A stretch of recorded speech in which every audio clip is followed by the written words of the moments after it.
नमस्कार। कालका से समालका तक की खबरों में आप सभी का स्वागत है और मैं हूं आपके साथ व्रत दीक्षित।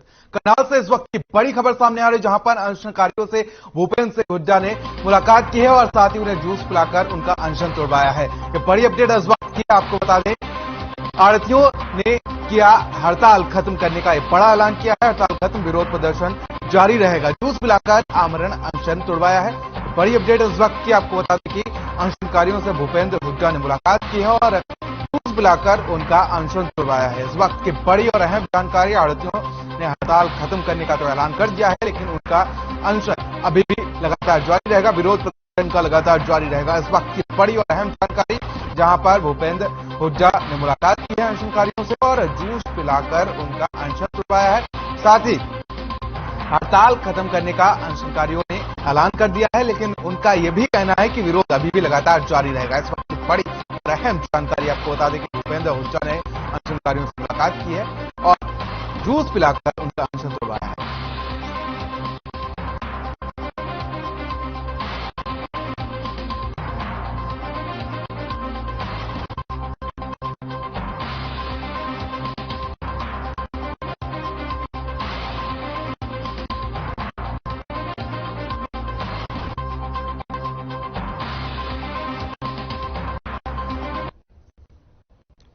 चलिए खबरों में आगे बढ़ेंगे और झज्जर से बड़ी अपडेट सामने, जहां पर कांग्रेस विधायक गीता बुक्कल का ओपी धनखड़ पर वार देखने को मिला है। धनखड़ के संरक्षण में भ्रष्टाचार फैल रहा है, यह बड़ा निशाना साधा है। अधिकारी नेता हिस्सा बांटने में लगे हुए हैं। बड़ी अपडेट इस वक्त की आपको बता दें कि झज्जर से कांग्रेस विधायक गीता बुक्कल का ओपी धनखड़ पर जुबानी हमला देखने को मिला है। उन्होंने कहा कि ओपी धनखड़ के संरक्षण में भ्रष्टाचार फैल रहा है और साथ ही अधिकारी और नेता हिस्सा बांटने में लगे हुए हैं। तो ये बड़ा निशाना साधा है कांग्रेस विधायक गीता बुक्कल ने ओपी धनखड़ पर, और उन्होंने कहा कि धनखड़ के संरक्षण में लगातार भ्रष्टाचार फैलता जा रहा है और हरियाणा की जनता को न्याय नहीं मिलता नजर आ रहा है। साथ ही उन्होंने कहा कि अधिकारी और नेता हिस्सा बांटने में लगे हुए हैं। झज्जर से कांग्रेस विधायक हैं गीता बुक्कल और उन्होंने ओपी धनखड़ पर जमकर निशाना साधा और इस दौरान उन्होंने कहा कि धनखड़ के संरक्षण में भ्रष्टाचार लगातार फैलता जा रहा है और जनता को न्याय नहीं मिल पा रहा है। साथ ही उन्होंने कहा कि अधिकारी और नेता हिस्सा बांटने में लगे हुए हैं।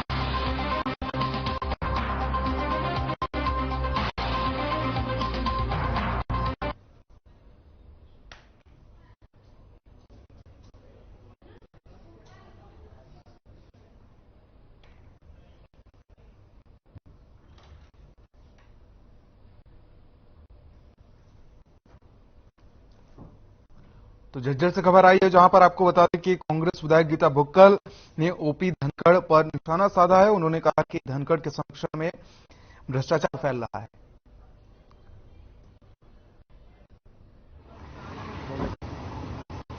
भ्रष्टाचार पूरी तरह से, डिस्ट्रिक्ट बैंक की मीटिंग हुई, उसमें पैसा एलोकेट हुआ। सारे के सारे अफसर और बीजेपी के नेता मिलकर अपनी हिस्सा पत्ती की सेटिंग कर रहे हैं, किसको कितना हिस्सा मिल रहा है और उन पर कार्य नहीं चल रहा है। मैं आपके चैनल्स के माध्यम से सभी को कहना चाहती हूं, यहां पर काम करने की बजाय भ्रष्टाचार पूरी तरह से यहां पर व्याप्त है। इस पर जोर से कंट्रोल होना चाहिए। हम लोग चुने हुए नुमाइंदे होने के नाते हमारी ये जिम्मेवारी बनती है, तमाम जो तरह का भ्रष्टाचार है उसको हम उजागर करें और ये सारा का सारा संरक्षण भारतीय जनता पार्टी के प्रदेश अध्यक्ष के छत्र छाया में भ्रष्टाचार यहां पर पूरी तरह से पनप रहा है। तो प्रदेश के गृह और स्वास्थ्य मंत्री अनिल विज ने राजस्थान के सीएम को लेकर चल रही राजनीतिक उठापटक पर बयान दिया है। उन्होंने कहा कि अशोक गहलोत पहले अपना राज्य संभालें, राजस्थान को नहीं संभाल पा रहे हैं, कांग्रेस पार्टी उसको संभालने को कैसे जिम्मेदारी दे सकती है। विज ने कांग्रेस पर तंज कसते हुए कहा कि तोड़ना कांग्रेस के डीएनए में है। वहीं तीसरा मोर्चा बनाने पर विज ने कहा कि ये सभी बुझे हुए दिए हैं। साथ ही चंडीगढ़ एयरपोर्ट का नाम शहीद भगत सिंह के नाम पर रखने पर कहा कि यह बहुत ही सम्मान की बात है।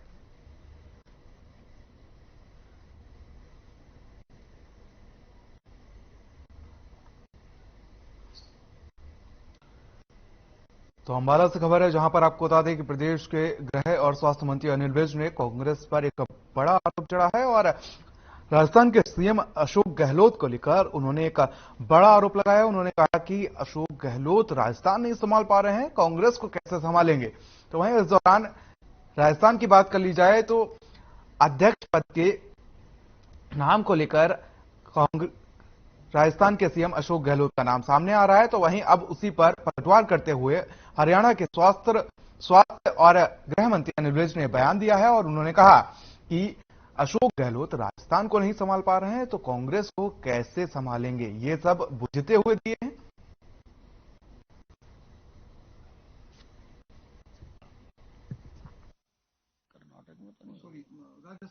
तो अशोक गहलोत अपने प्रदेश राजस्थान को नहीं संभाल सकता, उसको कांग्रेस पार्टी देश संभालने की जिम्मेवारी देना चाहती है। वैसे तो ये उनका आंतरिक मामला है, लेकिन जो पब्लिक डोमेन में चल रहा है उसको देखते हुए तो लगता है कि कांग्रेस में डेमोक्रेसी नहीं है। तो रेवाड़ी से उस वक्त की बड़ी और अहम जानकारी सामने आ रही, जहां पर एक बार फिर से विराट हॉस्पिटल पर सवालिया निशान उठता हुआ नजर आ रहा है। एक महिला ने विराट हॉस्पिटल पर गंभीर आरोप जड़े हैं। महिला का विराट हॉस्पिटल पर गंभीर आरोप है। पति को बंधक बनाने का एक महिला ने आरोप लगाया। अस्पताल ने बनाया 79,000 रुपए के लिए बंधक। बिल को लेकर पति को बंधक बनाया गया है। शिकायत लेकर महिला पहुंची है। बड़ी अपडेट इस वक्त की रेवाड़ी से सामने आई है, जहां पर एक बार फिर से विराट हॉस्पिटल सुर्खियों में है और पति को बंधक बनाने को लेकर एक महिला ने आरोप लगाया है। 79,000 से ज्यादा का बिल बनाया है और बिल को लेकर पति को बंधक बनाने का एक बड़ा आरोप लगाया गया है। शिकायत लेकर यह महिला उच्च अधिकारियों के पास पहुंची है। तो रेवाड़ी का विराट हॉस्पिटल एक बार फिर से सुर्खियों में है और पति को बंधक बनाने को लेकर एक महिला ने आरोप लगाया है। 79,000 से ज्यादा बिल बनाया गया और बिल को लेकर पति को बंधक बनाने का बड़ा आरोप लगाया गया है। उपायुक्त निवास पर यह महिला पहुंची है। आपको बता दें कि बिल ना भरने के हालात में पति को बंधक बना लिया गया। सारी संवेदनाएं विराट हॉस्पिटल प्रशासन की मरती हुई यहां पर नजर आ रही हैं और एक बार फिर से इसी को लेकर सुर्खियों में विराट हॉस्पिटल नजर आ रहा है। शिकायत लेकर महिला उपायुक्त आवास पहुंची और अपनी परेशानी के लिए गुहार लगाई। रेवाड़ी से खबर है, जहां पर आपको बता दें कि महिला ने विराट हॉस्पिटल पर गंभीर आरोप लगाया है।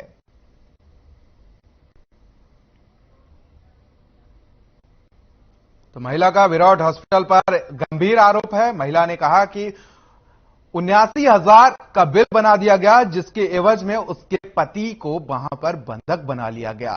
बिल ना भर पाने की स्थिति में उसके पति को बंधक बना लिया।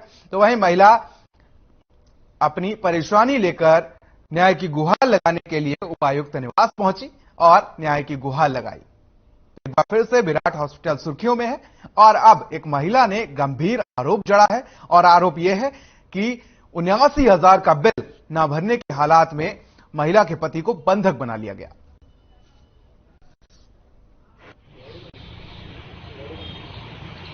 सर, मेरा आदमी को भर्ती करवाने के लिए कंपनी से लेके गए, विराट में हॉस्पिटल में भर्ती करवा दिया। उसके बाद में मेरे से 80,000 का बिल बना दिया। हम गरीब आदमी कहाँ से पैसा लाएंगे, कैसे चुकाएंगे? वो यहाँ पे बंधक छोड़ नहीं रहे हैं। कौन सी कंपनी में काम करते थे, क्या बात हुई जो हॉस्पिटल में एडमिट करवाना पड़ गया? सर, तबीयत खराब हुई थी कंपनी में। कौन सी कंपनी में? वाइसेंस कंपनी वाले एडमिट करवा के गए थे? क्या कह के गए थे? विराट में। रेवाड़ी से खबर है, जहां पर एक बार फिर से विराट हॉस्पिटल प्रशासन की संवेदनाएं मरती हुई नजर आ रही हैं, क्योंकि जिस तरीके से 79,000 का बिल इस महिला के नाम फाड़ दिया गया और उसके बाद जब यह महिला बिल चुकाने की स्थिति में नहीं थी तो महिला के पति को बंधक बना लिया गया, जिसकी न्याय की गुहार के लिए महिला उपायुक्त निवास पहुंची और न्याय की गुहार लगाई। तस्वीरों में दिख रही वही महिला है जो अपने पति को छुड़ाने के लिए, विराट हॉस्पिटल से छुड़ाने के लिए दर दर भटकती हुई नजर आ रही है और इसका कसूर सिर्फ इतना है कि अस्पताल प्रशासन का 79,000 का बिल इस गरीब महिला ने नहीं भर पाया। तो एक बार फिर से विराट हॉस्पिटल जो है वो सुर्खियों में है और सुर्खियों में इसलिए है क्योंकि एक महिला के पति को बंधक बना लिया गया और सिर्फ इसीलिए बंधक बना लिया गया कि उस महिला के पति ने 79,000 का बिल नहीं भर पाया। तो रेवाड़ी से बड़ी अपडेट इस वक्त की सामने आई है, जहां पर आपको बता दें कि बिल को लेकर पति को बंधक बना लिया गया, फिर यह महिला दर दर की ठोकरें खाने को मजबूर है। अब उपायुक्त निवास पर यह महिला पहुंची, जहां पर महिला न्याय की गुहार लगाती हुई नजर आई और अपने पति को छुड़ाने को लेकर बात कहती हुई नजर आई। रेवाड़ी से खबर है, जहां पर विराट हॉस्पिटल एक बार फिर से सुर्खियों में है और इस बार सुर्खियों की वजह से भारी भरकम बिल बताया जा रहा है। वहीं अंबाला से खबर है, जहां पर आपको बता दें कि हरियाणा में बढ़ते नशे के कारोबार को लेकर गृह मंत्री अनिल विज ने नशा कारोबारियों को नसीहत दी है। गृह मंत्री ने कहा कि नशे का कारोबार करने वाले या तो कारोबार छोड़ दें या फिर प्रदेश छोड़ दें। उन्होंने कहा कि सरकार और प्रशासन ने नशा कारोबारियों की लिस्ट तैयार की है, जिन पर कार्रवाई के लिए बुलडोजर तैयार खड़ा है।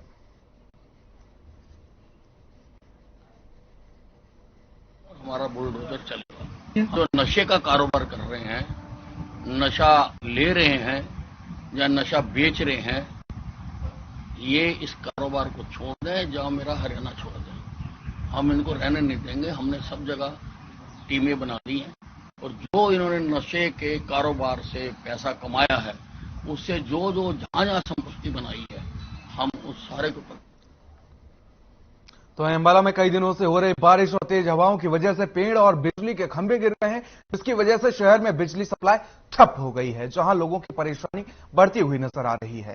साथ ही आपको बता दें कि जिसके बाद से बिजली विभाग के कर्मचारी मौके पर पहुंचकर बिजली सप्लाई को ठीक करने में जुट गए हैं। इस दौरान बिजली विभाग के फोरमैन ने कहा कि कई दिनों से हो रही बारिश के चलते पेड़ और बिजली के खंभे टूट गए हैं, जिसकी वजह से बिजली सप्लाई बाधित हो गई है।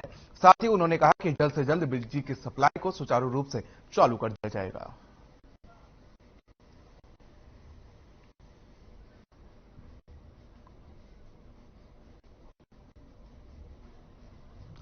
तो अंबाला से खबर है, जहां पर आपको बता दें तेज हवाओं की वजह से बिजली सप्लाई ठप हो गई है, पेड़ और बिजली के खंभे गिरे हैं सड़कों पर, और साथ ही आपको बता दें कि जिसके चलते बिजली आपूर्ति प्रभावित हुई है और तेज हवाओं के साथ बारिश ने लोगों की परेशानियां और बढ़ा दी है, क्योंकि बिजली सप्लाई ठप हो गई, जिसके चलते लोगों को परेशानियों का सामना करना पड़ा है।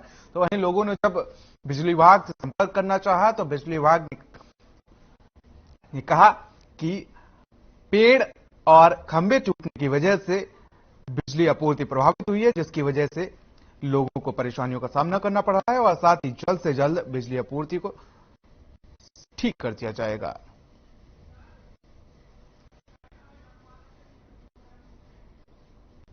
वो सुबह देखा हमने, सफेदा गिरा हुआ था जी, उससे मेन लाइन टूट गई है, उसके टूटने से सारे बिजली के खंभे भी टूट गए। तो उससे अब तक तो लाइट जब लगेंगे, ये बिजली डिपार्टमेंट वाले करेंगे ठीक, तब होगा। तो पानीपत से खबर है, जहां पर आपको बता दें पानीपत जिले के उगराखेड़ी गांव में 12 गांव की पंचायत हुई। पंचायत में पानीपत के गैंगस्टर मनोज बाबा के अवैध निर्माण पर हुई प्रशासनिक कार्रवाई पर चर्चा की गई। पंचायत ने प्रशासन की इस कार्रवाई का विरोध करते हुए कहा कि यह कार्रवाई टारगेटेड थी। पंचायत में मौजूद लोगों ने कहा कि पानीपत में मनोज बाबा के नाम पर जो कार्रवाई की गई है, उससे मनोज का कोई लेना देना नहीं है। प्रॉपर्टी मनोज के भाई जगपाल और दिलबाग की है। पंचायत ने यह भी कहा कि अगर इन दोनों भाइयों की प्रॉपर्टी पर प्रशासन ने कार्रवाई करनी थी तो पहले नोटिस दिया जाना चाहिए था। अचानक की गई कार्रवाई से दोनों भाइयों का रोजगार ठप हो गया है। पंचायत ने इस मामले में 21 सदस्य कमेटी का गठन किया है। यह कमेटी एमपी संजय भाटिया से मिलकर इस मामले में न्याय की गुहार लगाएगी।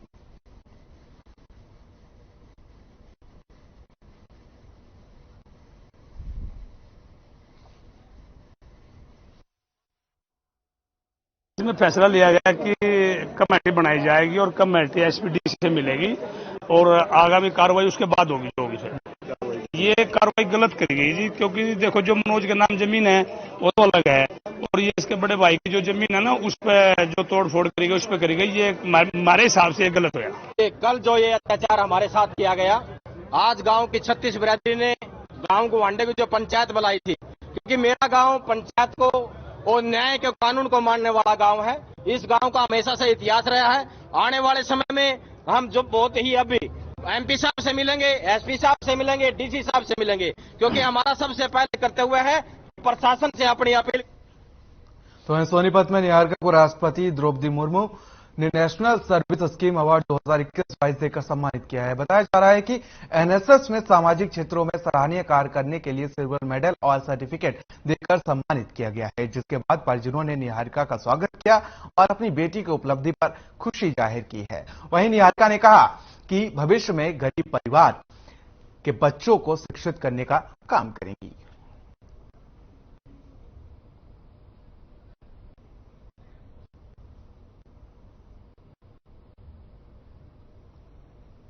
सोनीपत से खबर है, जहां पर आपको बता दें कि सामाजिक कार्यों में बढ़ चढ़कर हिस्सा लेने पर सोनीपत की निहारिका को देश के राष्ट्रपति द्रौपदी मुर्मू ने सम्मानित किया है और सामाजिक कार्य करने पर उन्हें यह सम्मान मिला है। तो वहीं निहारिका ये कहती हैं कि वो आगे भी इसी तरीके का काम बढ़ चढ़कर करती रहेंगी और एनएसएस अवार्ड ये मिला है, नेशनल सर्विस स्कीम अवार्ड ये उन्हें मिला है और ये राष्ट्रपति द्रौपदी मुर्मू ने उन्हें नवाजा है।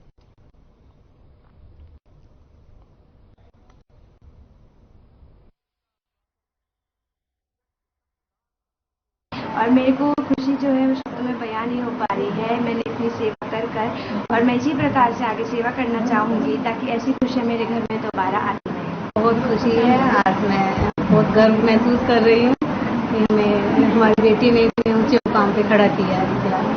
ग्रेजुएशन कंप्लीट हो गया, बीएड कर रही है और सोशल सर्विस में इसको बहुत इंटरेस्ट है, तो उसमें लगी रहेगी। अभी भी ये कह रही है आगे इसका आईपीएस बनने। तो वहीं सोनीपत के भूपेंद्र सिंह ने 90 किलोग्राम भार वर्ग में गोल्ड मेडल हासिल किया है। बता दें कि साल 2017 से पावर वेट लिफ्टिंग में कदम रखने वाले भूपेंद्र सिंह ने 47 साल की उम्र में पावर लिफ्टिंग में खेलते हुए गोल्ड मेडल अपने नाम किया है, जिसके बाद उनके कोच और परिवार में खुशी की लहर है। पंजाब में आयोजित north Indian power lifting bench press national championship में 104 खिलाड़ियों ने हिस्सा लिया था, जिसके बाद आपको बता दें कि नॉर्थ इंडिया की चैंपियनशिप में 7 राज्यों से खिलाड़ियों ने पावर लिफ्टिंग खेल में हिस्सा लिया था, जिसमें 90 किलोग्राम भार वर्ग में भूपेंद्र सिंह ने खेलते हुए गोल्ड मेडल अपने नाम किया है। सोनीपत से खबर है, जहां पर आपको बता दें कि सोनीपत के लाल भूपेंद्र सिंह ने एक कमाल कर दिया है और एक बार फिर से 2017 से पावर लिफ्टिंग में कदम रखने वाले पावर लिफ्टर ने भूपेंद्र ने गोल्ड मेडल अपने नाम किया है।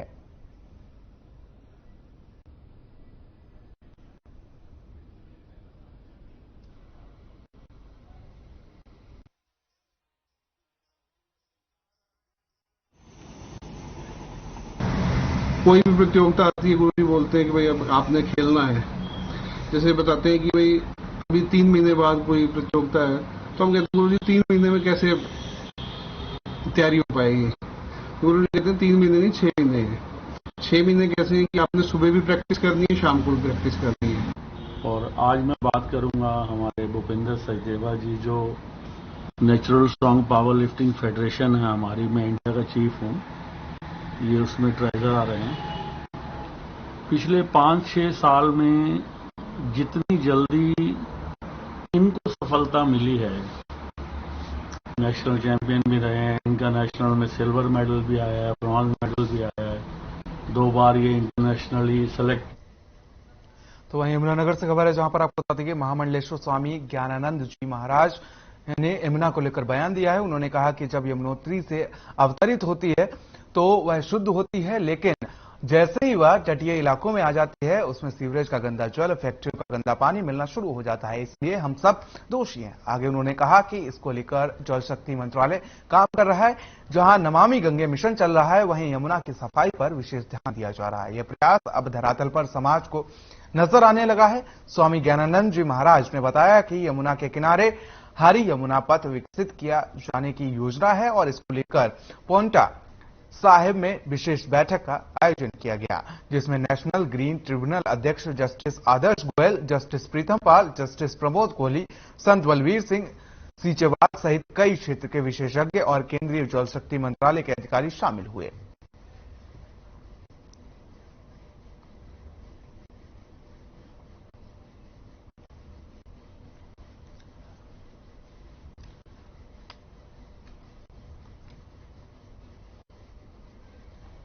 तो कुरुक्षेत्र से खबर है, जहां पर आपको बता दें कि श्री देवीकोप भद्रकाली मंदिर में नवरात्रि की बड़ी धूम देखने को मिली है। जहां श्री देवीकोप मां भद्रकाली शक्तिपीठ को विदेशी फूलों से सजाया गया, साथ ही भद्रकाली शक्तिपीठ का श्रृंगार भी फूलों से किया गया। इस दौरान मंदिर में भक्तों का तांता लग गया। बता दें कि इस उत्सव की भव्यता यहां आयोजित होने वाली शोभा यात्रा, भजन संध्या, महाआरती और दुर्गाष्टमी के विशाल भगवती जागरण और प्रतिदिन चलने वाले भंडारे को देखने को मिलेगी।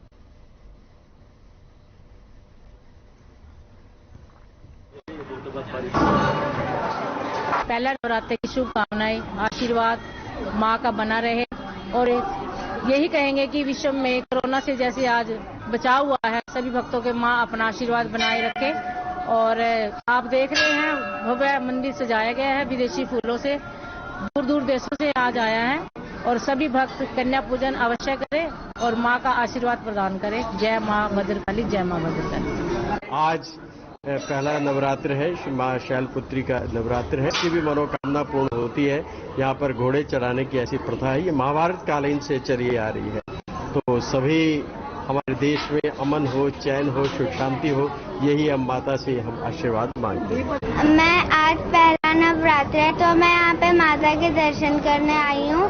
माँ सब भक्तों को शक्ति दे और सद्बुद्धि दे। पहले नवरात्रि में मैं यही कहना चाहूंगी, मैं भद्रकाली मंदिर में बहुत सालों से जुड़ी हुई हूँ। जब भी मेरे को मौका मिलता है मैं यहाँ आती हूँ और मेरी बहुत आस्था है। यहाँ से कोई भी खाली हाथ नहीं जाता। सवेरे मैं दिल्ली से दर्शन करने आई हूँ। मेरा बेटा भी यहीं पढ़ता है गुरुकुल में, तो उन्हीं के आशीर्वाद से आज वो यहाँ पे है और मैं प्रसाद लगाने आई हूँ। तो रोहतक से इस वक्त की बड़ी और अहम जानकारी सामने आ रही, जहां पर आपको बता दें किसान नेता राकेश टिकैत का एक बड़ा बयान सामने आया है। किसान नेता राकेश टिकैत का एक बड़ा बयान इस वक्त सामने आया है। एमएसपी को लेकर देश में जल्द होगा आंदोलन, ये बड़ा संदेश उन्होंने दिया है। जगह जगह आंदोलन किया जाएगा, सरकार पर एमएसपी पर राजनीति करने का आरोप लगाया है। साथ ही बड़ी अपडेट इस वक्त रोहतक से सामने आई, जहां पर किसान नेता राकेश टिकैत का बड़ा बयान देखने को मिला है। उन्होंने कहा कि एमएसपी को लेकर देश में जल्द आंदोलन होगा, जगह और समय की जल्द जानकारी दी जाएगी। सरकार पर एमएसपी पर राजनीति करने का एक बड़ा आरोप उन्होंने जोड़ा है। बड़ी अपडेट इस वक्त की आपको बता दें कि किसान नेता राकेश टिकैत का बयान सामने आया है। उन्होंने कहा कि एमएसपी को लेकर भी देश भर में आंदोलन किया जाएगा और जल्द ही इस बात के समय और तारीख भी डिसाइड करके ऐलान कर दी जाएगी।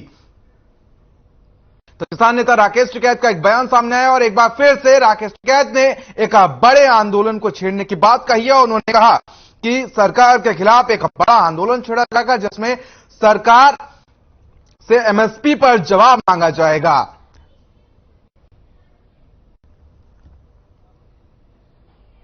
तो इस बुलेटिन फिलहाल मेरे साथ इतना है, मुझे दीजिए इजाजत, नमस्कार।